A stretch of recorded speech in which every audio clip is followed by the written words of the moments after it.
to the graduation of the 10th session of the North Carolina Justice Academy Leadership Institute.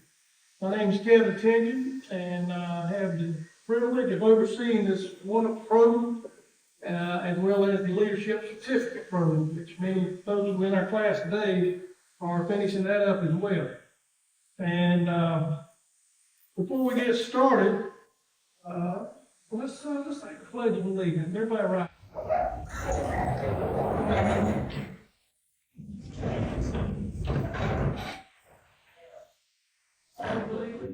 The flag of the United States of America, to the republic for which it stands, one nation, under God, indivisible, with liberty and justice for all. And now I'd like to ask, you can be seated. I'd like to ask Chief Cody Trexler of the Rockwell Police Department to come forward and offer our invocation for this ceremony today.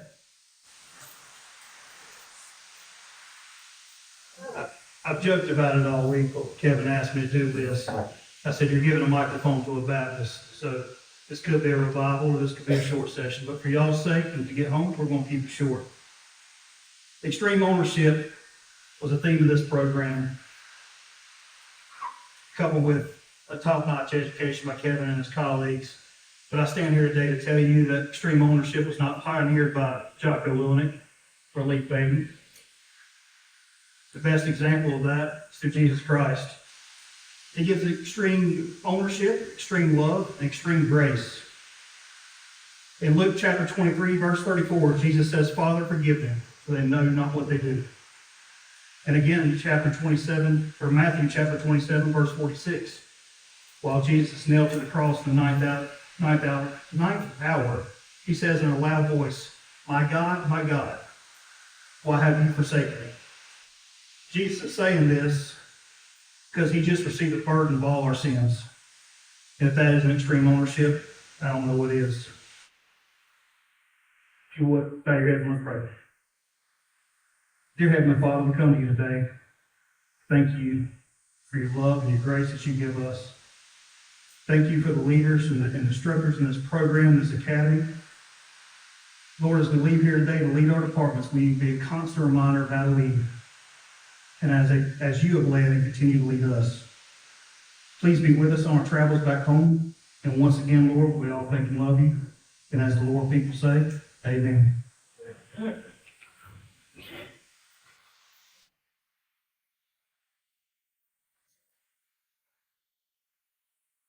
Nothing else we can leave here today, Lord. We're going to have church up in here. Thank you, Cody. Thank you. First up, the Leadership Institute. This started back in March for this group. They've been putting a lot of work in for the last 3 months to make this day happen. In fact, this group put in a little more work than any group that came before it. So we added a new element to the program called extreme ownership. Cody alluded to it. They were required to read a book called Extreme Ownership by Willink and Baden. And then they had to write a really long paper on it that compared extreme ownership to the theme of our program, which would be 5 practices of leadership, or the leadership challenge. And not only that, they had to add their own experiences to it. And to explain this is how extreme ownership is seen in my agency. This is how extreme ownership is seen in my leadership. Or this is where it's going to be seen, because I picked up some things in this course that I didn't know before. And I can tell you from having read all the papers that came through, chiefs that are out there, town manager, y'all have some great leaders in your agency. Every one of these folks just knocked it out of the park. Did an awesome job. So let's talk about a little bit of what is Leadership Institute? It is first and foremost executive level leadership training. In North Carolina, a lot of agencies, they tend to do quasi-leadership training. Now, we'll do the FTO thing, we'll do first line supervision, and beyond that, you may never again get an opportunity to go and train on the topic of leadership. Here at the Academy, we're trying to change that. You know, especially in criminal justice, is you have leaders, you have to start somewhere. That's that FDO, that's that first line supervisor, and, you know, when someone moves into a sergeant's position. And then things change as you go. Your leadership perspective begins to broaden. And so now at the Academy, we're not only looking at basic, but we're adding mid-level leadership training, which can be done through the Leadership Certificate Program. And then beyond that, we have the Leadership Institute that deals with executive level training. And that's what this particular class was about, is preparing folks who are not already in that head position to be ready for it when it comes. And I'm proud to say, you know, that's one of the measurements I use for success in this class, is how many students leave here and go on to serve in those executive level positions that weren't already in them. And roughly have about 10% of our students that go on to serve either as an assistant chief deputy, head of an agency, or whatever you happen to be called in that agency. And so this is an opportunity that is brought about.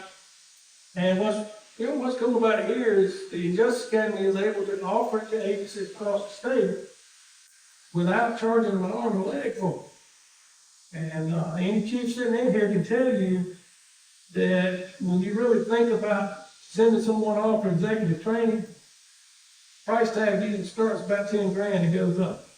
And we're able to do that without passing that cost on to our students through our other agencies. And still provide world-class training in the midst of it. This program promotes strong relationships. And these folks know, they have heard me harping on that for the last 3 months. Importance of strong relationships. Not negative relationships, good, positive relationships. We have both internally and externally. You know, we've got to have it with our people that we're supervising. We've got to have it with those that are following us. We've got to have it with our communities that we are serving. Because if we can't have their support and them standing behind us when things go rough, and they will go rough, that, you know, we're just kind of left blowing in the wind. But when we take the time to build those relationships before things get bad, it really helps out when stuff happens. One of the things also about this particular program is it is fluid. In a few minutes, you're going to hear from Chief Dixon, who was in the very first session of this program. And the class that these folks just had, similar to what he went through, but different, because things change. And one of the things we try to do in this program is see what is relevant to criminal justice leaders today. What is relevant to helping agencies to succeed any way possible. So some things that we've taught in the past, we've taken out and replaced with other things that may be more relevant right now. And down the road, I see it changing even more as things change. And so that's what Leadership Institute is about. But, you know, I had an old chief used to tell me, if you find a turtle sitting on a fence post, he didn't get there by himself. And same way with this program. We didn't get here by ourselves. So there's a lot of folks I need to thank for this. One being our NCJA staff and faculty. I mean, I would sit here today making sure that things are running smoothly, making sure things are running, you know,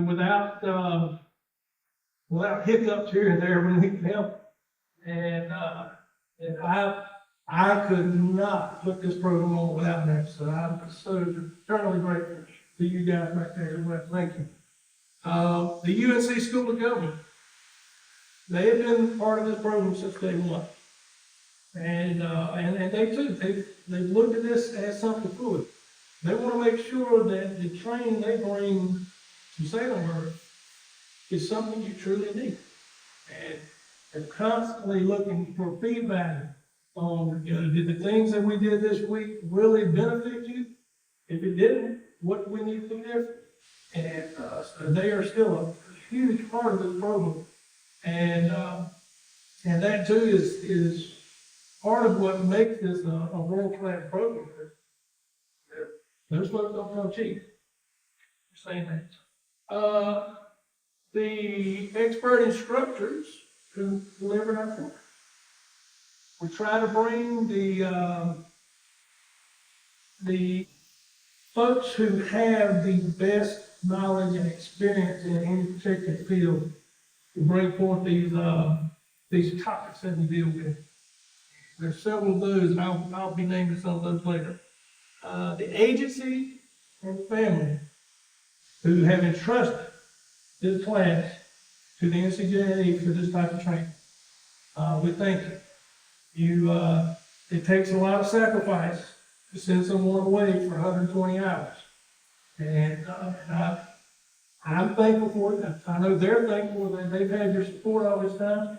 And so thank you. And finally, class number 10, thank you. You have put heart and soul into this program. I could not have asked for more. It's just been awesome to see the growth that has occurred. We started out at 25. As folks had some issues come up along the way, we ended up losing a couple folks. And we ended up adding one from Manny who he had an issue last time, couldn't quite finish, and he was able to come back and finish up this time. And so thank you guys for everything you put into it. So, what have we been studying all this time? You heard me mention the 5 leadership practices. And that kind of is the foundation of our class. It's the theme of our class, if you will. And those 5 leadership practices are model the way,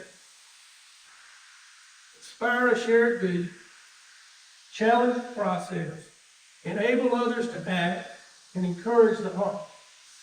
5 simple things that if any leader can master, people will follow you to the end of the earth. And that's what we have started. Now, can we master it in 120 hours? No. Sometimes it'll take a lifetime to master all 5 of it. But that is, like I said, the foundation of what we're doing here. And of course, we've added in that 6th element of extreme ownership. Knowing rises and falls on that leader. Things don't go right. A good leader's going to sit back and not start pointing a finger and trying to throw somebody under the bus. They're going to first sit back and look in the mirror and say, what could I have done better? What could I have done differently that might have given us a more positive outcome? And that's where extreme ownership comes into play. Community engagement. During our first week, Chief Tony Godwin, who's my former boss at Cary Police Department, he is partnered with True Credit Group, a company called True Access, and they spent time with us talking about building bridges, building those relationships with our communities to make them a positive relationship, and make them something that, again, things just don't go right, that community is going to have your back. And I've seen this happen. It works. And so they do a good job of going through that with us. I mentioned the UNC School of Government. Now, they get a little academic. They are UNC, after all. They're dealing with police philosophy. procedural justice, legal issue. How do we manage to go through this job without getting ourselves sued or our agency sued? And it's not always easy, not always possible there. But we deal with civil liability. Navigating change was a big one. How do you deal with change as a person? Most people hate change, let's be honest. But we're being really honest, cops really hate change.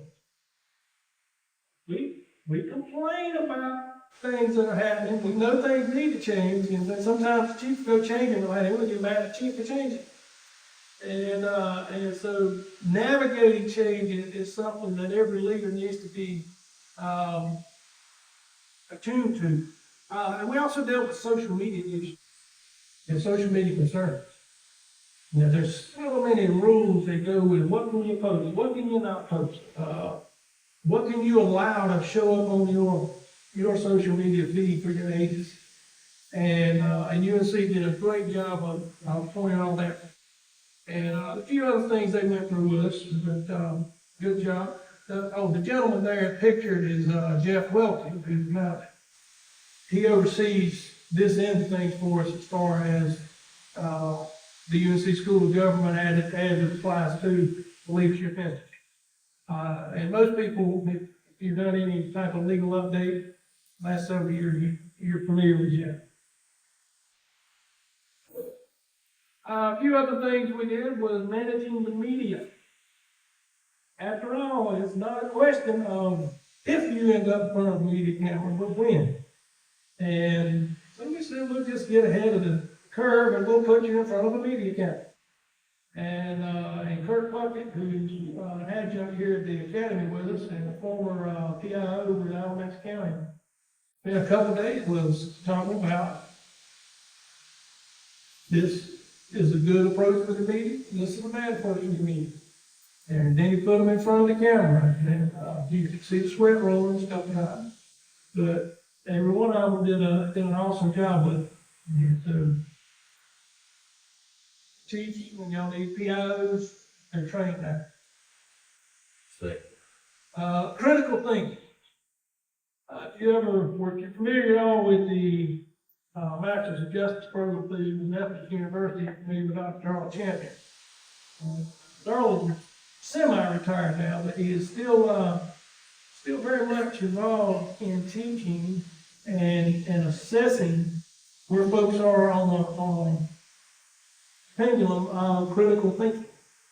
And how can we as an industry, criminal justice, be better at critical thinking and maybe avoid some of the issues that have made headlines over the last several years. And so that was a good time with him. Dr. Shane Guy, he was here with us in week 1, talking about mentoring. This is a topic we toss around a lot in law enforcement, but we seldom take the time to really put it into practice and create a formal program of mentoring. And Shane did a good job of talking about some ways they could do that. Then he came back this week and dealt with dysfunctional leadership. We never had dysfunctional leadership in our agency. It happens. But he came out with a good model for how do we overcome dysfunctional leadership. How do we help our agencies continue to grow and prosper and be better? And even if you do happen to have someone in a key position that seems to be in the way sometimes. That's where dysfunction comes in a lot of times. And then the lady pictured in the lower left there is Karen Asher. She is director of the North Carolina Law Enforcement Accreditation Program, which is a new program that's been rolled out that compares to the Paleo Accreditation Program, but they go for free. And she spent not a lot of time with us, but a good amount just to talk about the pros of having accreditation and how you can go about getting it. Those are some of the things we dealt with. One of the things I do on day 1 is break the class into 5 groups. And we split it up generally by rank, so that we try to have about the same amount of experience in each group. And so, I'll have so many sergeants, so many officers, so many lieutenants, so many captains. And so if I have a chief, they're kind of the head of the group. And so we split up into 5 groups. After they've gotten a chance to get to know each other for a brief period, I want you to come up with a team name that represents your team, and one that will not get me fired if my boss walks through the room and sees it on the wall. And so they did that. And our first team is Shaquita and their 4 horsemen. And look, in the past, and I always give everybody their flip charts to do this with. Shaquita said, "Oh, that is not good enough." So you can see she went really out there. She went and had a professional poster made that represents everyone in her team. And she definitely was the leader in that group. Then, because Shaquita did such a good job on her poster, our next group was table number 1. Now, they weren't real creative in coming up with a name, but they were very creative in coming up with a poster. And table number 1 did a great job on the poster. And then, next one said, "Well, we can't be outdone." Our next group is Brondo, the thirst mutilator. I didn't ask for the first few days, and it might have came from the movie Idiocracy. If anybody's ever seen it, is that they would spray this drink, basically like Gatorade, they're spraying Gatorade all over their plants and everything's dying. They can't figure it out. But that's Brondo. But they came up with pretty cool. And then our next one said, we can be creative too. Our group in the center called themselves Center Field. And so they came up with this idea of this really cool poster. But in reality, the one next to it is what we got to see. But the team, they didn't leave them hanging. The team is the other group. They came up with this really cool idea of the state of North Carolina and a little star showing where each of us from. And of course, we never actually saw the printed version, but we were able to see that the team was represented very well. And so one, I want to give y'all a hand on some very creative work in this session, because that's something new to us. You may have set a new standard.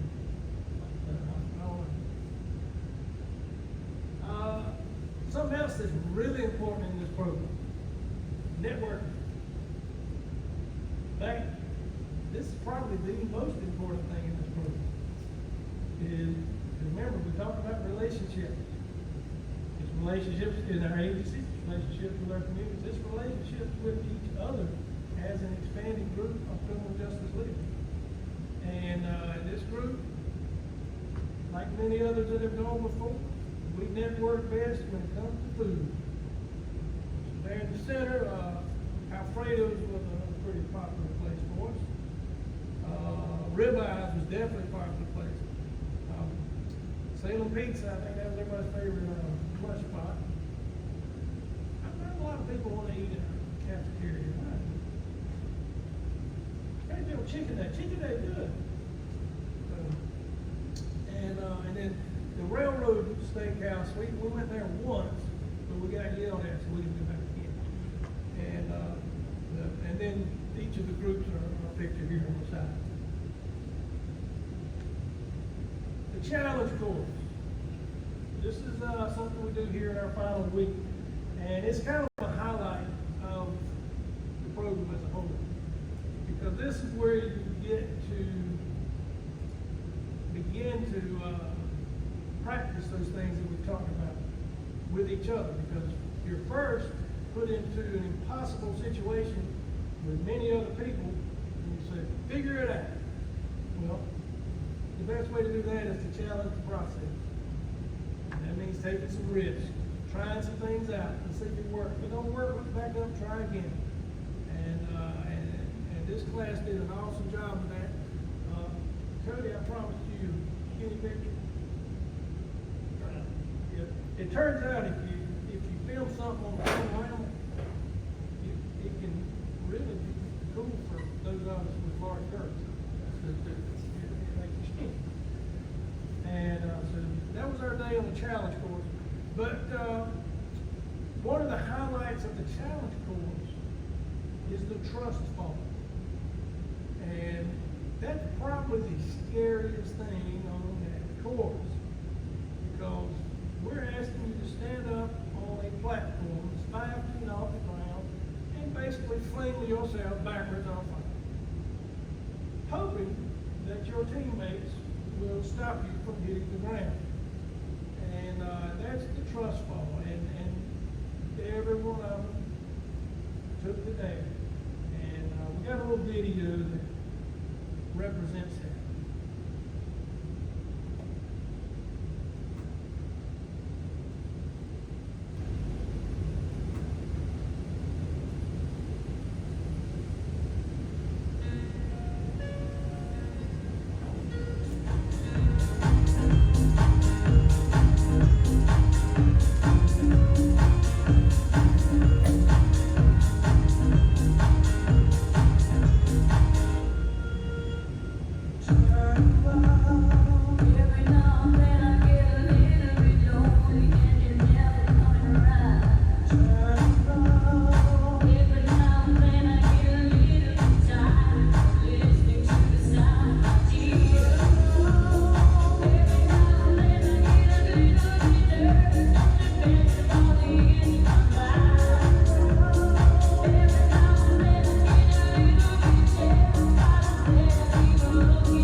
Before our next guest comes up, I want to tell you how thankful I am to him. The Chief Jeremy Dixon is, he is first and foremost a good friend, but he is also a graduate of, it is Session 1. Yeah, Session 1. And, back then was March 2020.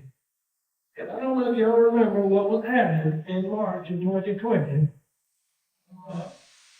They let us have a limited class, and as long as we stood 6 feet apart and I wore a mask, and which was kind of tough on the challenge course.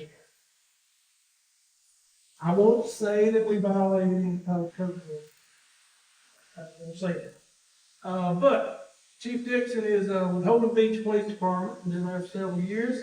And he's also the Region 6 Director for the North Carolina Association of Chiefs of Police. And he is an awesome speaker, and we want to welcome him back. Chief Dixon, is all yours, sir.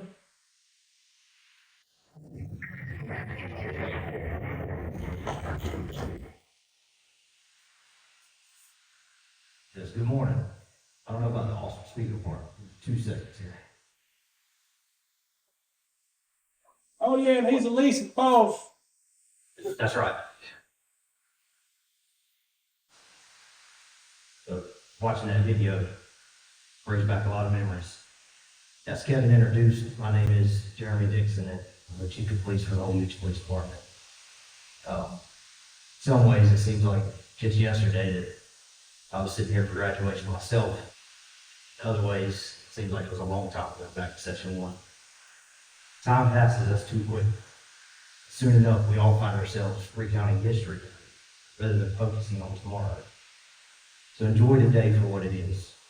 This is a great accomplishment in your career. Come tomorrow, graduation cannot simply be something you did in the past. Let this Leadership Institute serve as a roadmap for your future. I want the principles of this course to set the standards for how you live your life, both personally and professionally. To everyone else in the room, those of you attending virtually, let me thank you for your support on behalf of the graduates. Oftentimes, we get hung up on the sacrifices that we as students make to attend these classes. Or we forget the sacrifices that our families endure to support us through our journey. We also forget or ignore the hardships that our agencies face in our absence. But the fact remains, not one single person makes it through this noble profession without an amazing support network. Rotating shifts, missed birthdays, holidays, soccer games, dance recitals, and the list goes on. It takes a unique individual to do this job, but it takes an even more extraordinary person to be a supportive and understanding spouse, or child, or parent, or even supervisor. Knowing that none of us in uniform be the person we are today without your support, I sincerely thank you from the bottom of my heart. And for the over 200 graduates from this program, you know firsthand the kind of person that Kevin is. For those of you who have not experienced it yet, Kevin is one of the most influential and deeply respected people that I know. And while the Justice Academy itself is an invaluable resource for our profession, this particular program is even more so. Talking to Kevin over the years about how the Leadership Institute has grown, changed, and evolved, a couple of things that really stood out to me. First, I'm absolutely grateful that he did not make our session write a 7-page essay I've heard about. Y'all can have that, that's rough. The second thing, that he talked about it earlier, was his incorporation of Jocko Willink and the concept of extreme ownership. So I think this already stellar program is improving each class. And because of that, you might actually be the best graduating class yet. Now, I'm not going to take a lot of everyone's valuable time today, so I address the graduates specifically. I would ask that everyone listen with an open heart and an open mind, and try to gain some meaning and inspiration for what I'm trying to share. So, what have you been studying for the last 3 months, and what did you walk out of this graduation? I'm not talking about walking out with a certificate. I'm talking about walking out with the ability to apply the concepts, modeling the way, inspiring a shared vision, challenging the process, enabling others to act, encouraging the heart. That's the foundation of the entire curriculum. It's about inspiring leadership, not developing supervisors. Leaders set the example, and they encourage and they enable those around them. Leaders aren't afraid to challenge the status quo. It's exactly what Kevin did when he turned our multiple choice test into that essay. My mom, just out of the blue, she will send me random texts. Sometimes they're funny and sometimes they have a lot more deeper meaning to them. And literally, as I've been writing, rewriting, and rewriting, trying to figure out what I was going to say today, I got this text message from her. Jeremy, just because I give you advice, it doesn't mean I'm smarter than you. It means I've made more mistakes. I failed first, so you don't have to. Y'all, I'm not creative enough to make this up. I got her text while I was reading about General James Mattis. General Mattis has an impeccable military career, from the Gulf War to the war in Afghanistan and the Iraq War. He even went on to serve as Secretary of Defense under President Trump. That relationship ended in some turmoil. I'm not here to get into politics. What I do want to talk about is his take on learning from the mistakes of others. General Mattis said, "It is unconscionable to fill body bags while you get your education solely by experience, one mistake at a time." I hope you're still with me, because there is a message here. We sit through these classes not for a certificate and not for a promotion, but to study and learn and grow from those who've made mistakes before us. Harry Truman served as president after the death of Franklin Roosevelt. He's most known for his use of atomic bombs on Hiroshima and Nagasaki to end World War II and for his involvement with NATO. But political views and world wars aside, one of his most famous quotes is this: "Not all readers are leaders, but all leaders are readers." Think about that. It's said that Richard Nixon watched some 500 movies in the less than 6 years while he was in office. Later in life, this is what he wrote: "Reading not only enlarges and challenges the mind, it engages and exercises the brain." Today's youth, who sit mesmerized by a television screen, is not going to be tomorrow's leader. You are here today because you have been reading and studying, learning from both the successes and failures of those before you. So as you leave today, don't let your journey stop. Keep reading, keep studying, keep learning. Now, what lessons can you take from others, and how do you apply those principles to this course? That's for each of you to decide individually. Let me provide you with some guidelines that have helped me through my journey. It's just like my mom said, my advice doesn't mean I'm smarter than you. It means I've made more mistakes. First and foremost, focus on serving others. Ask specifically, how can you bring someone else happiness? What can you do for your family to make their lives better? What can you do for your fellow officers or your supervisors to make their job easier? What can you do for your community to bring them peace of mind? Self-serving interest will get you nowhere. Focus on serving and helping others, and you will be a leader that people want to follow. This is how you model the way. Second, if you're already a supervisor, or you find yourself transitioning into that role after graduation, build a relationship with your fellow officers. Get out of the office and work with your people. If you show up on call and they get nervous because the brass is on scene, you're doing it wrong. Your job is to support your troops. Be a fellow officer. Don't be the brass. This is how you inspire your shared vision. And third, as a leader, you must be a source of good energy and positive thinking. When things get tough, back your people by making it easier on them, not harder. My wife and I almost weekly have some conversations about mountains and molehills. It's my go-to metaphor, and I overuse it, to be honest. But I bet anything, when you get back to work next week, someone somewhere is going to make a mountain out of a problem. It's your job as a leader to turn that mountain into a molehill. That's how you challenge the process. And lastly, it's important that you focus on differentiating leadership from supervision. As an officer, you spend or have spent a lot of your time trying to catch others doing wrong.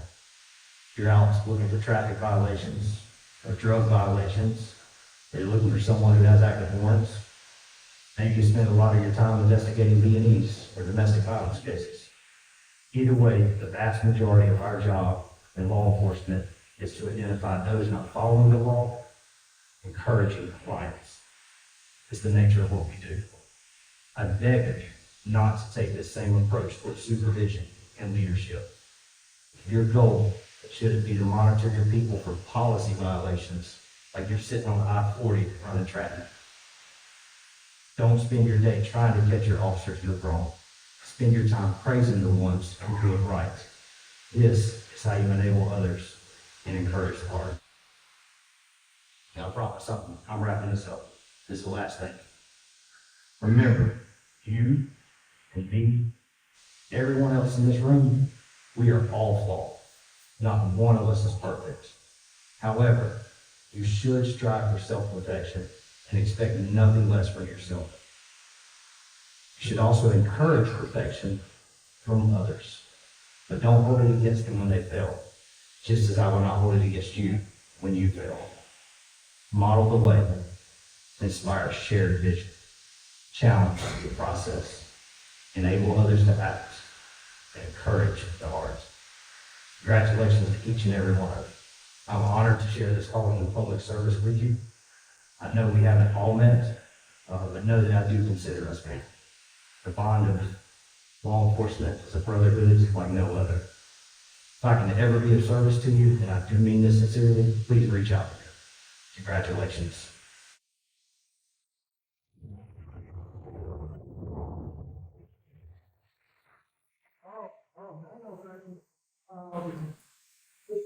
Leach has a, little pretty paperwork. This is the least way folks, she's great. First class treasurer. She had to work for him. So she's a great student, our class treasurer, and she works for him. We got you something to thank you for taking the time out to speak to us, and it's just a small gesture. He asked me to get a bump stuff, and I.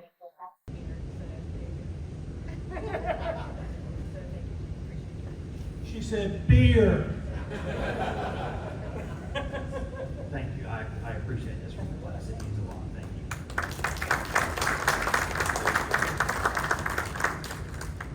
All right.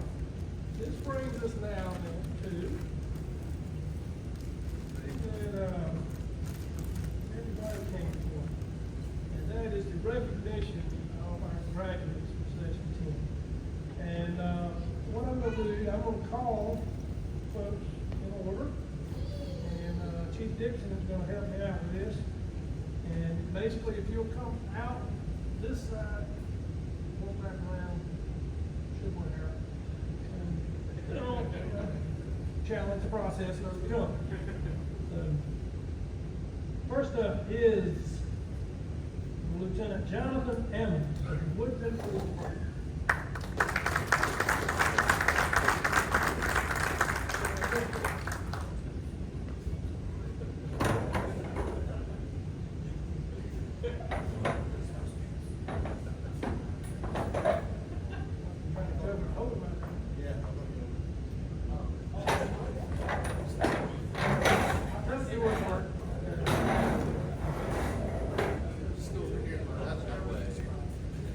Ranger Douglas Austin, the North Carolina Division Parks and Recreation.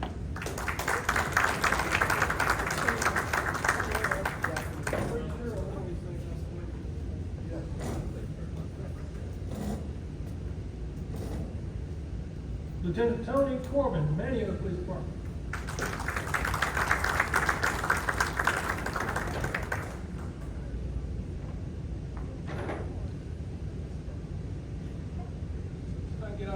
Public Policy and Communications Analyst, Shaquita Dancy.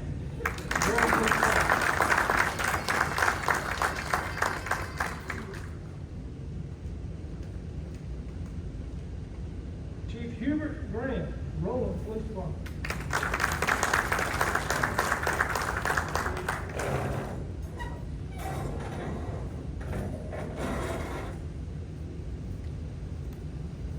Sergeant Benjamin Green of the Dunning Police Department.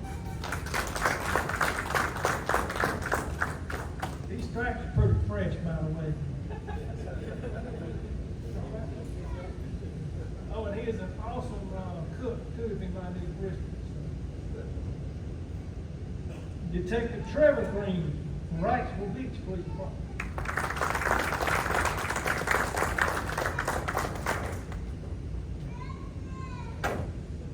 Captain Nathan Hodge of UNC Wilmington Police Department.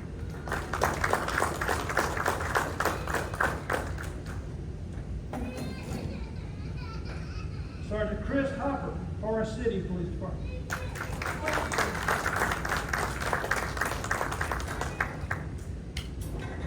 Sergeant Brian Irvin, Leland Police Department.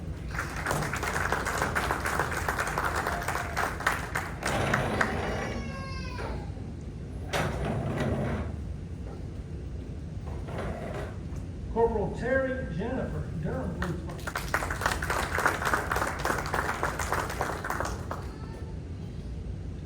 Sergeant Doug Jernigan, ECU Health Police Department.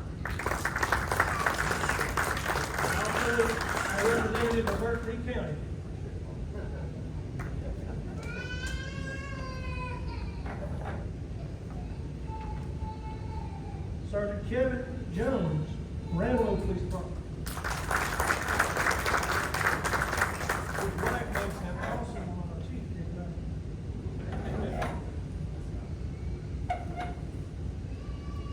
Lieutenant T.G. Lovett, Chapman Police Department.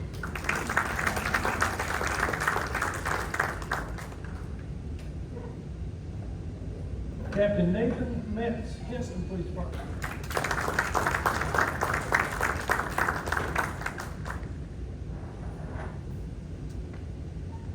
Lieutenant Kevin Moore, Dunn Police Department.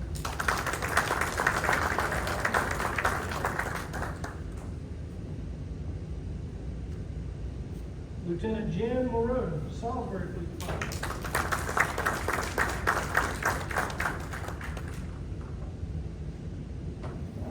Captain Danny Phillips, Knightdale Police Department. They said they were gonna look.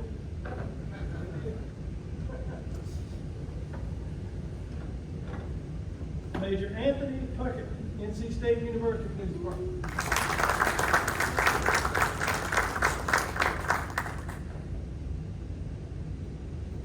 Captain Roberto Rodriguez, Mooresville Police Department.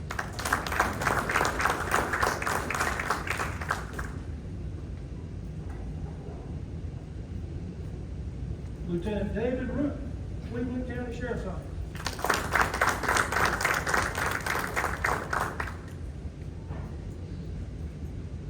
Chief Cody Traxler, Rockwell Police Department.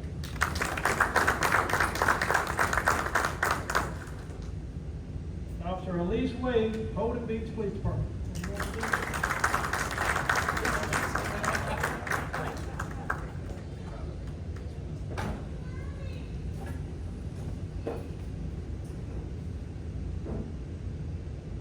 Okay. I mentioned several of our members are also receiving their leadership certificate. A little by that, the program they've just finished is the 120-hour Leadership Institute. It is a primary component of the leadership certificate, except that they have to add another 280 hours to it. So it's a total of 400 hours to earn this certificate, and most of it has to be done through classes they're taking here at the academy. And 11 of these folks have been able to complete that as of today. And so we want to recognize that as well. I want to start again with, my right page, Lieutenant Jonathan Ammons of the Woodford Police Department.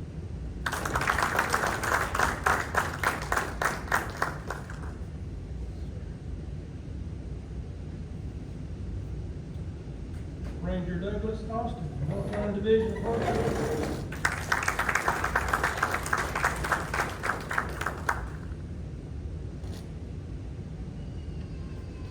Sergeant Benjamin Green, Dunn Police Department.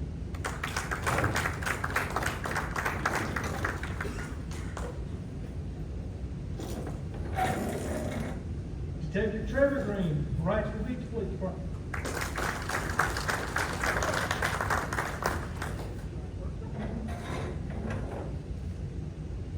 Captain Nathan Hodge, UNC Wilmington Police Department.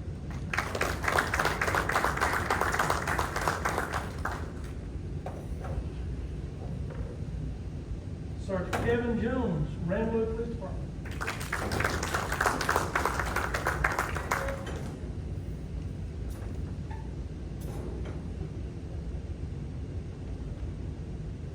Captain Nathan Metz, Kinston Police Department.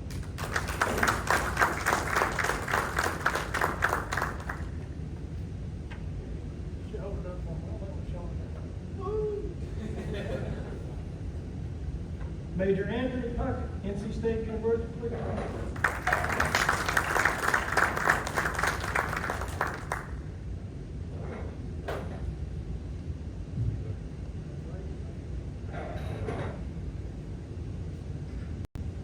Captain Roberto Rodriguez, Mooresville Police Department.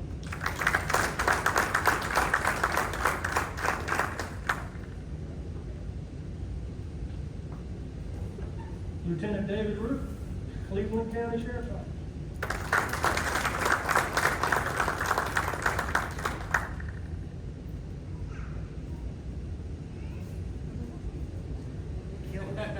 Officer Elise Wade, Holden Beach Police Department.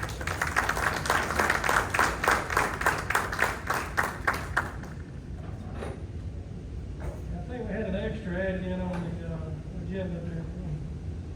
No, we don't count that. They got theirs a few years ago. All right. One more thing that we want to touch on before we leave here. I asked the students to elect among themselves the student or students who they believe most demonstrated those 5 elements, or those 5 practices that Chief Jackson told you about. You're modeling the way, inspiring shared vision, challenging the process, enabling others to act, encouraging heart. As we went through these 3 months together, people begin to demonstrate how that's just a part of who they are. And so I asked the class to vote, basically by secret vote, on who they felt may be the most deserving person to receive our Heart of a Leader Award. And that Heart of a Leader is that person that most demonstrated. In this class, remember this was session 10, so they wanted to keep with the theme, and they nominated 10 people. And so I want to mention every one of the nominees, and then we'll finish up with the person who actually is the recipient. But our first nominee, Lord, I can't read that over there. Let's try this. Our first nominee is known for always adding useful discussions into her group, the team. Oftentimes allowing the team to challenge the process. Who do y'all think? That is Corporal Terry Johnson, Colonel Lee.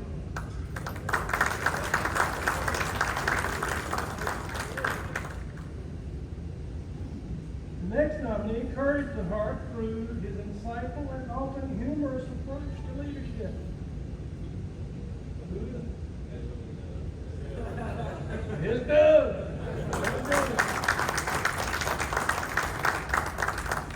If y'all want to know anything about Chuck E. Cheese, Doug is the one to ask. Next one, models the way by motivating all members of the class, even those outside the group. And they created a class Facebook page as well. I told you you're going to tell me. I don't know, y'all even have those? It's Doug off. Thank you. It's hard to keep all these things. Our next one is considered a young, up-and-coming leader who enables others to act, and he listens to others, shares wisdom with his own. And one day we might even see him on America's Got Talent. Yes, ladies and gentlemen, it is Sergeant Benjamin Green. If you had time today, we'd show his latest video. What's the name? Next nominee is, we call it more seasoned captain, because the last one was up and coming, this one's more seasoned. It's a captain who models the way by stepping up to take on hard tasks and the challenge course, but also encourages others, or encourages the heart by listening to others and adding value to them. Captain Danny Phillips.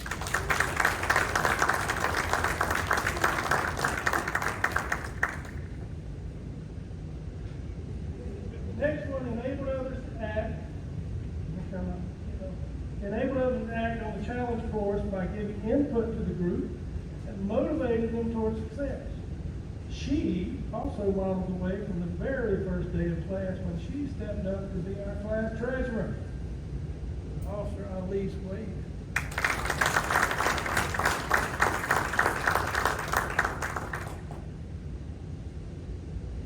Our next nominee enabled others to act through his willingness to be vulnerable and sharing personal experiences and struggles with law enforcement, yet remaining focused on making their needs for the absolute best they can be. Good job on that.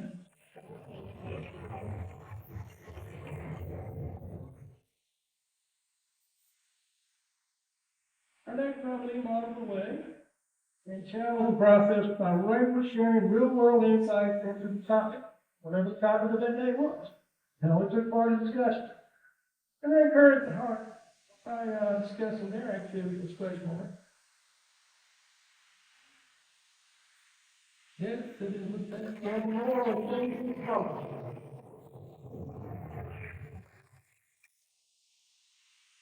And then something strange happened.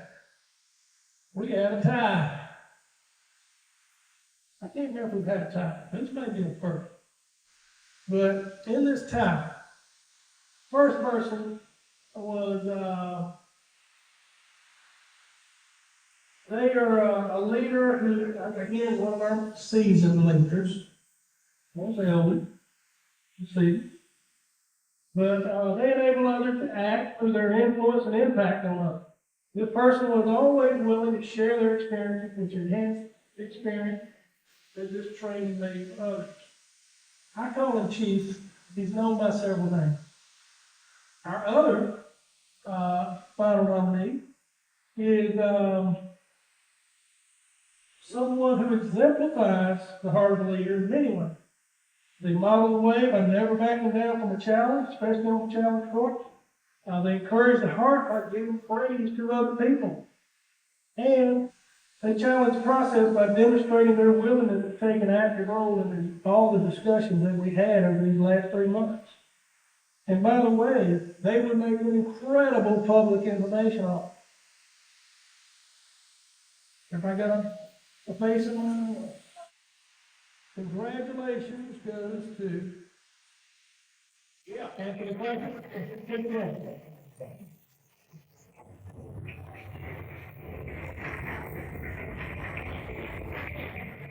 Okay, Anthony and Shaquita, would you want to step up?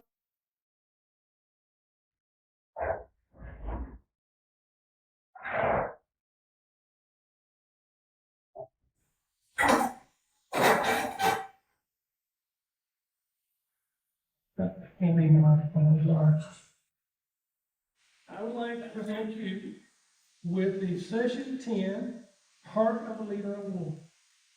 Well done. Chief Major, thank you. And by the way, it is customary to give a speech like that. Thank y'all. I don't have a speech.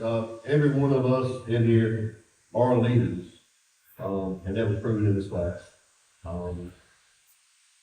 The challenge course, other things that we did together, but I will say, and I'm going to say it publicly, Sergeant Green is going to be a great lieutenant very soon. Everybody will receive promotions because of the knowledge you received here, but more important than that, you're going to be the lead and make that succession plan for your department to bring others up. That's what leadership is. Bringing others up, leading from the front. Give yourselves a round of applause.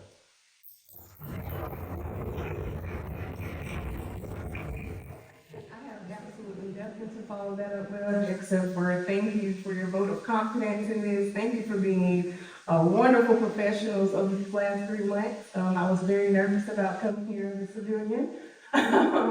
Thank you for not dropping me on the trust fall. That is much appreciated. But just a sincere thank you for the job that you guys do every day. I don't take it for granted. I know that's internal, but I just thank each and every one of you for the wonderful job that you're doing, and thank you for being a part of the leadership.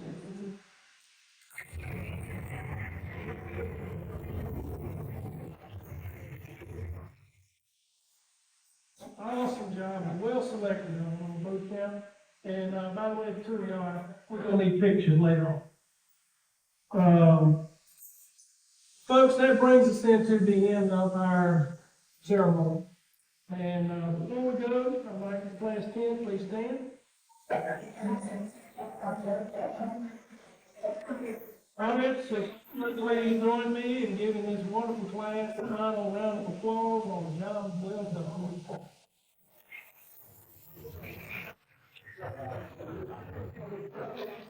Thank you. Lead well, and you are dismissed. Well,